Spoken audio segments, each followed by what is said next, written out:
Coming at you like a Rivera changeup. All kinds of weird ways.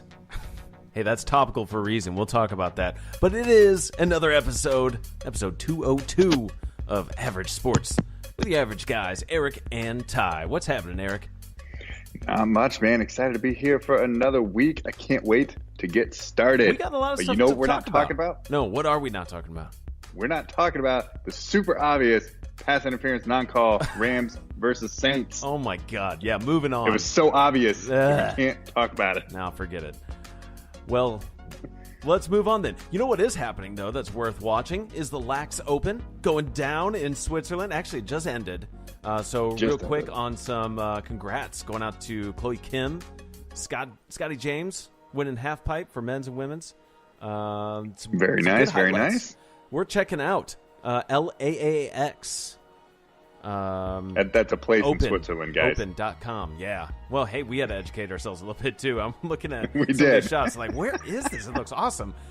There's that was some good competition. So, and it's FIS sponsored. So, if you get your FIS points, you can go to the Olympics. So, it's a big competition. It wasn't anything, consider it like a major for golf, tennis, what have you. Moving on, though, we saw some craziness going down in the NCAA men's basketball as well. Boy, Kansas lost a Yes, we did.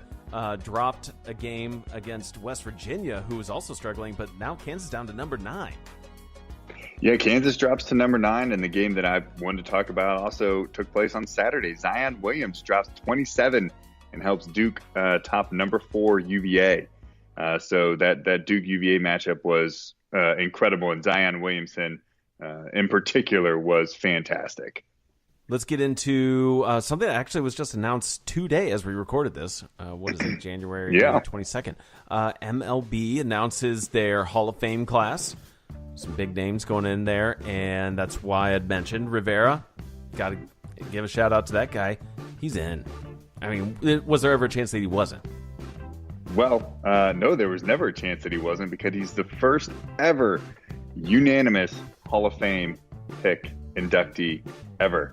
100% of the writers selected Mariano Rivera. Think about that for a second, though, right? The Hall of Fame is not a new system.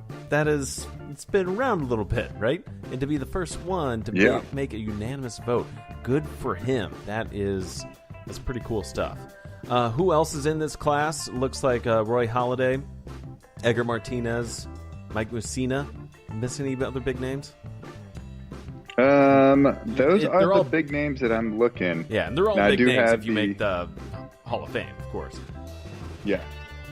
You do have players between 5 and 75%, so you obviously have to have more than 75%, in case you don't know that, to get into the Hall of Fame. So the next closest was Curt Schilling, who's probably never going to get in. He's at just over 60%, or close to 61. Clemens is at 59.5. Barry Bonds is at 60. Yeah. Those guys are kind of running out of time. Those are obviously a lot of the steroid era guys. So who knows if they'll actually get in. Yeah, I think that's how many.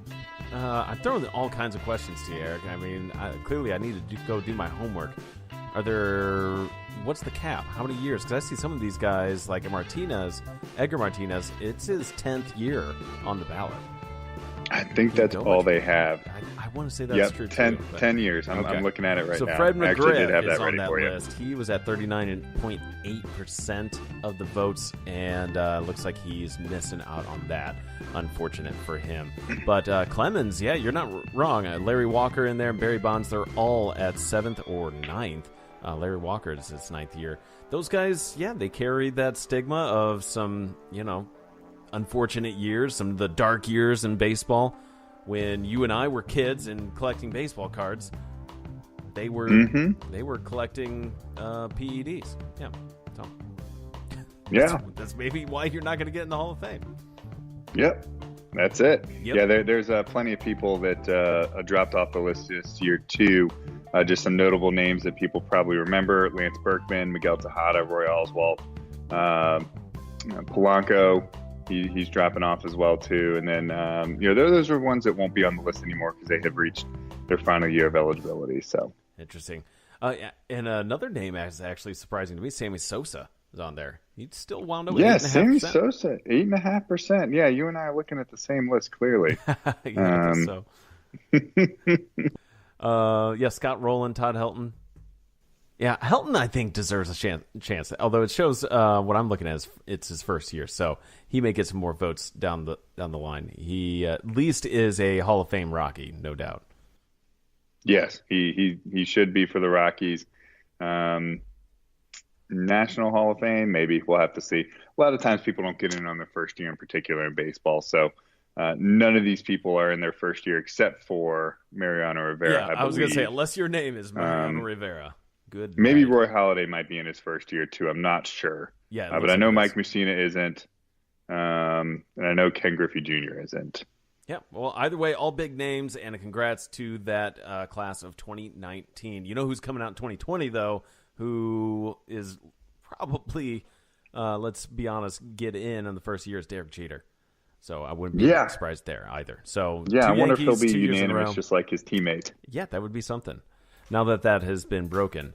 But let's get into our topic. Some things to look forward to. Speaking of 2020, 2019 is kind of that oddball year. You don't get an Olympics, no summer, no winter. And you also, we had World Cup last year. So what do we have to look forward to this season, Eric? Well, there's a couple things that I wrote down. Obviously, like you said, there's no Olympics, but there is a World Cup. It's the Women's World Cup taking place in France.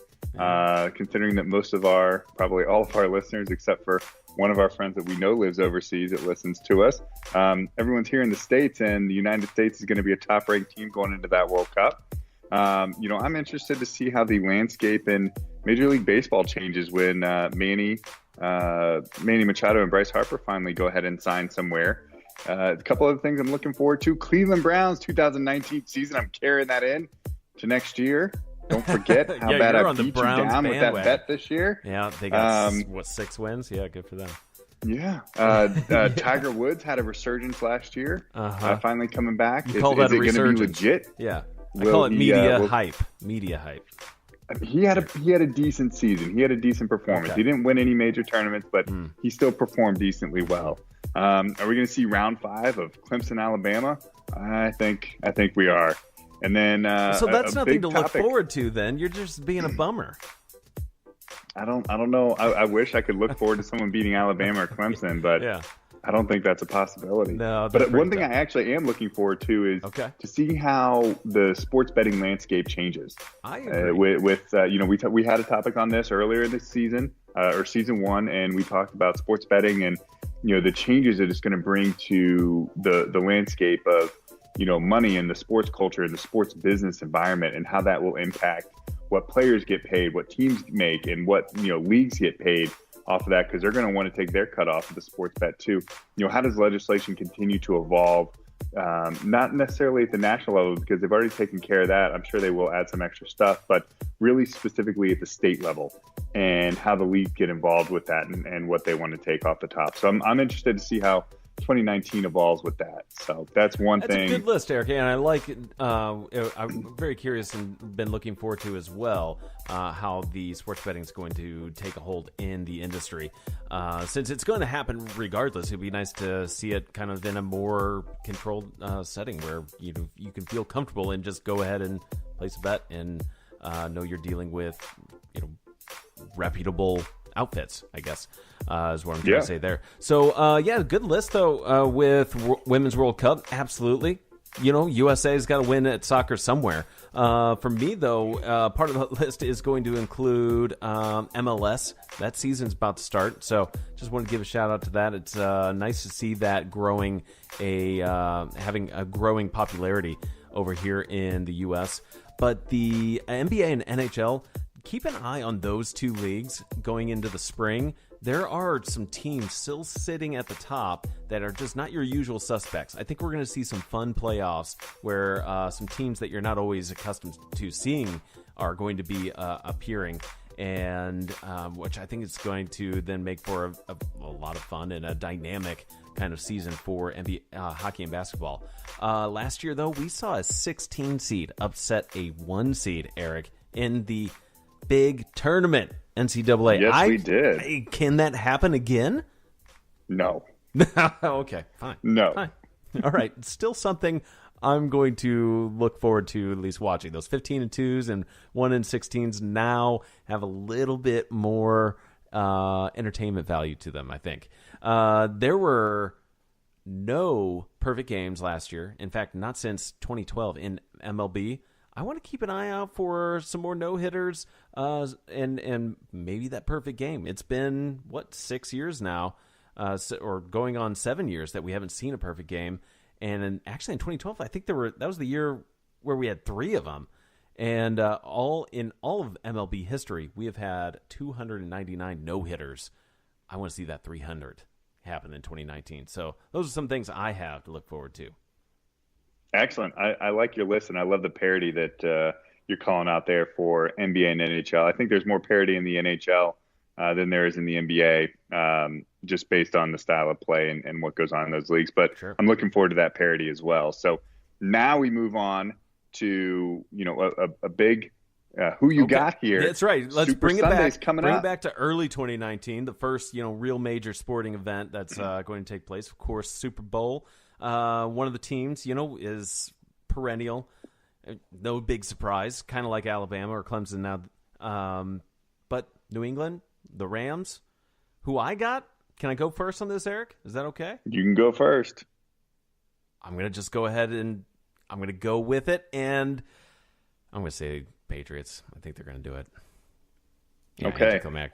So the early call is 2.5 points. Now I'm sure this line will shift. Mm-hmm. I would not count on it staying at 2.5. But are you taking the points on the spread, or are you just saying straight up?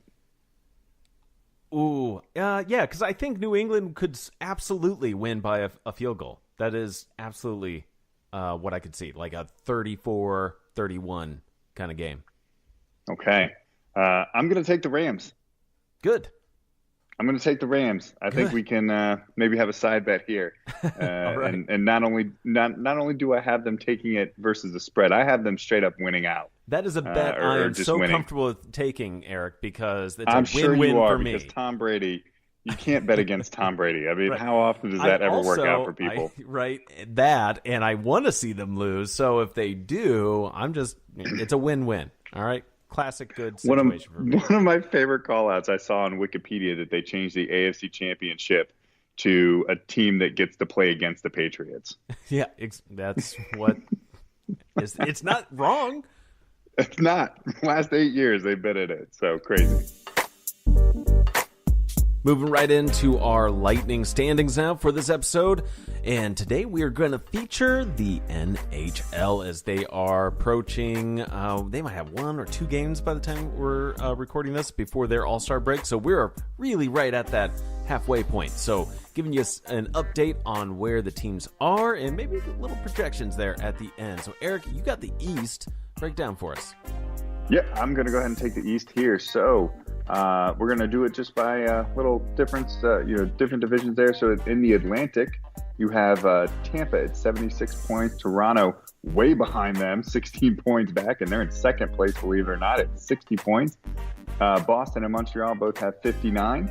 Buffalo's in the mix there, 54 points, so they're still back of Montreal and Boston, but they're within striking distance. And you have Florida at 48 points, and then bottom of the Eastern Conference in general, Ottawa and Detroit both at 43 points. In the Metropolitan, we have some more of the big hitters that we normally see there. New York Islanders, though, are at the top of that division at 62. But then you have Washington at 60. They have finally drank all the alcohol there. And Washington, D.C., and have gotten over that hangover. Columbus at 59, Pittsburgh 58. Now, then there's a bit of a gap there. So you look at Carolina at 51, the Rangers at 49. Then even a bigger gap there, dropping down to Philadelphia at 44, and bottom of the Metropolitan with the Devils at 43 points. Yeah, we got a few teams that are hovering around the 40s, and not always your usual players, too, that aren't, they're usually doing a little bit better. I'll talk about that in the West there. But the Islanders, doing all right in the Metro, 62 points, like you're saying. And it is a surprise to see Washington hanging in after their Stanley Cup hangover, as they clearly were on. Slow start to the season for them, for sure. Bad, but they're coming back nicely. And Tampa Bay, yikes, 76 points.